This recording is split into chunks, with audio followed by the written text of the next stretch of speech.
चारों तरफ घना अंधेरा छाया हुआ था। जंगल के बीचों बीच एक पुराना और रहस्यमयी महल था। महल के अंदर एक विशाल कमरा था, जहां छत से छोटे छोटे कई पिंजरे लटक रहे थे। उन पिंजरों में दर्जनों तोते कैद थे। उन्हीं पिंजरों के बीच एक बड़ा लोहे का पिंजरा रखा हुआ था। उसके अंदर एक खूबसूरत लड़की कैद थी। उसके चेहरे पर डर साफ दिखाई दे रहा था। छोड़ दो मुझे, प्लीज मुझे जाने दो। मैंने तुम्हारा क्या बिगाड़ा है? आखिर तुम कौन हो और तुमने मुझे यहाँ कैद क्यों किया है? ये धोखा है, मुझे जाने दो। कोई है? मेरी मदद करो प्लीज, कोई मुझे जाने दो यहाँ से। मुझे तुमसे कुछ नहीं चाहिए। अचानक कमरे में ठंडी हवा का तेज झोंका आता है। फिर काले धुएं के बीच एक रहस्यमयी अजीब सी औरत वहाँ प्रकट होती है। उसकी आंखें अंगारों की तरह चमक रही थी और उसके चेहरे पर एक खतरनाक मुस्कान थी। मैं वही हूँ जिसका नाम सुनकर बड़े बड़े लोगों की रूह कांप जाती है। कौन हो तुम? मैं हूँ मोहिनी। ये सुनते ही लड़की का चेहरा पीला पड़ जाता है। मोहिनी? क्या तुम वही मोहिनी हो जिसके बारे में लोग बातें करते हैं? हाँ, और याद रखना, ये मोहिनी का माया जाल है। जो इंसान एक बार इसमें फंस गया वो यहाँ से कभी वापस नहीं जा सकता। नहीं, प्लीज मुझे छोड़ दो, मैं यहाँ नहीं रहना चाहती, मुझे जाने दो। अब बहुत देर हो चुकी है, जितना फड़फड़ाना है फड़फड़ा लो। अब तुम्हें मुझसे कोई नहीं बचा सकता, कोई भी नहीं। इतना कहकर वो अपनी आंखें बंद करती है और एक रहस्यमयी मंत्र पढ़ने लगती है।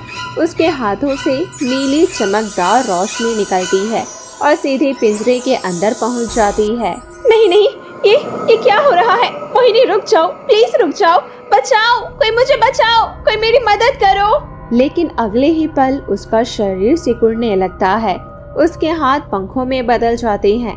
कुछ ही सेकंड में वो एक सुंदर तोते में बदल जाती है।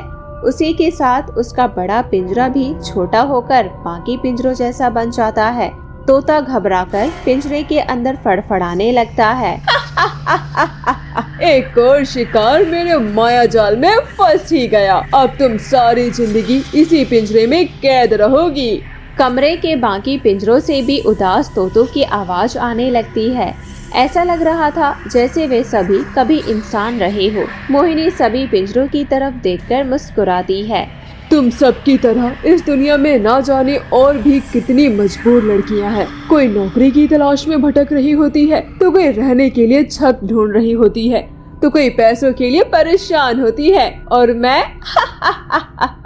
मैं उनकी मददगार बनकर आती हूँ और फिर वे हमेशा के लिए मेरी कैद में आ जाते हैं। इतना कहकर मोहिनी एक जादुई आईने के सामने खड़ी हो जाती है। बताए जादू आईना, मेरा अगला शिकार कहाँ है? तभी आईने में शहर की एक भीड़ भाड़ वाली सड़क दिखाई देने लगती है। एक गरीब लड़की थकी हुई हालत में इधर उधर नौकरी ढूंढ रही थी।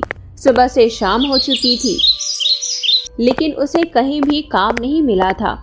उस लड़की का नाम चंदा था। हे भगवान, मुझे आज भी कहीं नौकरी नहीं मिली। अगर मुझे जल्दी काम नहीं मिला तो मैं माँ का इलाज कैसे करवाऊंगी? इतना कहते ही उसकी आंखों से आंसू बहने लगते हैं।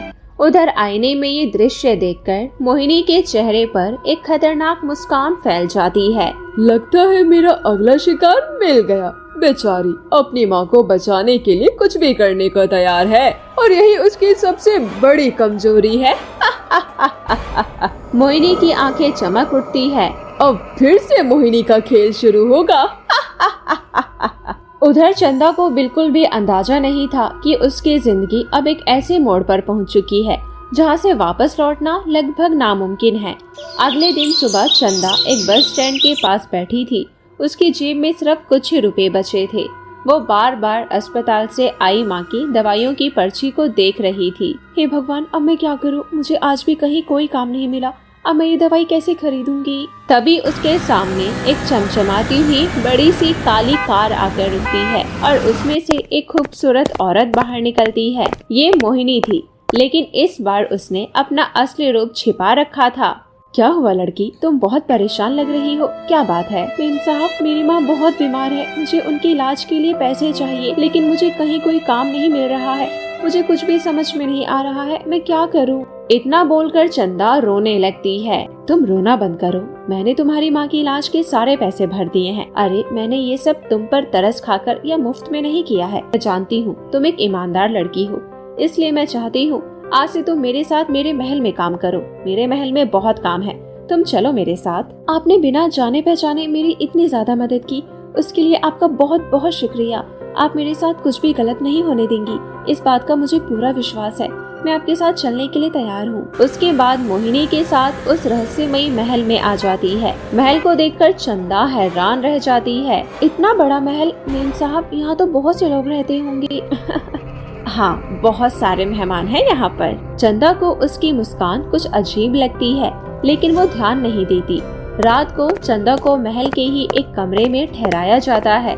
चंदा सारा काम खत्म कर अपने कमरे में सो रही होती है। तभी अचानक उसकी नींद एक अजीब सी आवाज से खुल जाती है। उसे ऐसा लगता है जैसे कोई रो रहा हो।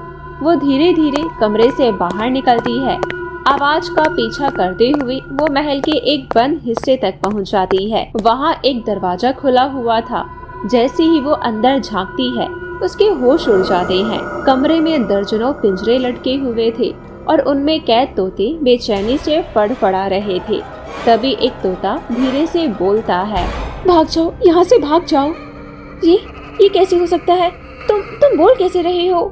हम असली तोते नहीं हैं, हम सब इंसान हैं। मोहिनी ने हमें जादू से तोता बना दिया है। तुम जल्दी से यहाँ से भाग जाओ, वरना तुम्हारे साथ भी यही होगा। प्लीज चली जाओ यहाँ से। क्या ये सब मोहिनी ने किया है? ये सुनकर चंदा के पैरों तले जमीन खिसक जाती है। तभी उसे पीछे से ताली बजाने की आवाज सुनाई देती है। बहुत खूब चंदा, आखिरकार तुमने मेरा राज जान ही लिया। चंदा पलट कर देखती है। मोहिनी अपने असली डरावने रूप में खड़ी थी। अब तुम्हारे पास सिर्फ दो ही रास्ते हैं, या तो हमेशा के लिए मेरी नौकर बन जाओ, या फिर इन सब की तरह तोता बनकर पिंजरे में कैद हो जाओ। नहीं, मैं तुम्हारी बात कभी नहीं मानूंगी। चंदा, ये क्या कह रही है? ये गुस्सा करने का समय नहीं है, होशियारी से काम ले। मेरा मतलब है, मैं इन लोगों की तरह बेवकूफ़ी कभी नहीं करूंगी। मैं आपकी बात मानूंगी, आप जैसा कहेंगे मैं वैसा ही करूंगी। लेकिन प्लीज मुझे पिंजरे में कैद मत करना। ठीक है, अब जाओ यहाँ से और अपना काम करो और दोबारा कभी इस कमरे में मत आना। चंदा दिखावे के लिए मोहिनी के हाँ में हाँ तो मिला देती है, लेकिन अंदर ही अंदर वो महल के रहस्यों की खोज शुरू कर देती है। एक दिन उसे महल की पुरानी लाइब्रेरी में एक जादुई किताब मिलती है। उस किताब में लिखा था, मोहिनी की सारी शक्ति उसके जादुई आईने में छिपी है। यदि वो आईना टूट जाए तो उसके सारे जादू खत्म हो जाएंगे। इसका मतलब अगर जादुई आईना टूट गया तो मोहिनी की सारी शक्तियाँ खत्म हो जाएंगी। तभी उसे पीछे से किसी के कदमों की आहट सुनाई देती है। चंदा जल्दी से किताब वापस उसी जगह रख देती है और वहाँ से चली जाती है। उस रात चंदा अपने कमरे में बैठी एक योजना बनाती है। मुझे किसी भी तरह उस आईने तक पहुँचना होगा, लेकिन अगर मोहिनी को जरा भी शक हो गया तो मैं भी उन लड़कियों की तरह तोता बन जाऊंगी। मुझे होशियारी से काम लेना होगा। अगले दिन मोहिनी किसी काम से महल से बाहर जाने की तैयारी कर रही थी। सुनो चंदा, मैं कुछ घंटों के लिए बाहर जा रही हूँ, मेरी गैर मौजूदगी में महल का ध्यान रखना। जी मेम साहब। इतना कहकर मोहिनी काले धुएं में गायब हो जाती है। जैसी ही मोहिनी वहाँ से जाती है, चंदा तुरंत उस कमरे की ओर दौड़ पड़ती है जहाँ जादुई पिंजरा होता है। अब तुम यहाँ किस लिए आई हो? चली जाओ यहाँ से। देखो, मुझे तुम लोगों की मदद चाहिए, जिससे हम मोहिनी का खेल हमेशा के लिए खत्म कर सकते हैं। जो मोहिनी के लिए काम करता हो, हम उस पर भरोसा कभी नहीं कर सकते। देखो, तुम लोग मुझे माफ कर देना। उस दिन मोहिनी की बात मानना मेरी मजबूरी थी। अगर मैं ऐसा नहीं करती तो वो मुझे भी तुम्हारी तरह पिंजरे में कैद कर देती। फिर मैं तुम लोगों की कभी मदद नहीं कर पाती। प्लीज, क्या तुम लोगों को मोहिनी के जादुई आईने के बारे में पता है? उसके बाद एक तोता चंदा को उस जादुई आईने के बारे में बताता है, जिसके बाद चंदा किसी तरह से उस जादुई आईने तक पहुंच जाती है। शुक्र है, ये आईना मुझे मिल गया। कमरे के बीचों बीच वही जादुई आईना रखा था। आईने से नीली रोशनी निकल रही थी। चंदा धीरे धीरे उसकी ओर बढ़ती है। तभी अचानक कमरे में तेज हवा चलने लगती है और अगले ही पल मोहिनी वहाँ आ जाती है। रुक जाओ चंदा, बहुत बड़ी गलती करने जा रही हो तुम। नहीं, मैं तुम्हें अब और निर्दोष लोगों की जिंदगी बर्बाद नहीं करने दूंगी। तुम्हें यहाँ से जाना ही होगा। लगता है तुम ऐसे नहीं मानोगी, तो फिर तुम भी हमेशा के लिए तोता बनने के लिए तैयार हो जाओ।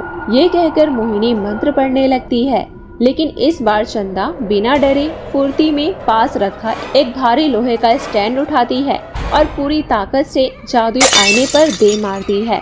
आईना हजारों टुकड़ों में टूट जाता है। अचानक पूरे महल में भयंकर कंपन शुरू हो जाता है। मोहिनी चीखने लगती है। नहीं, मेरा जादू आईना। मोहिनी के शरीर से काली रोशनी निकलने लगती है।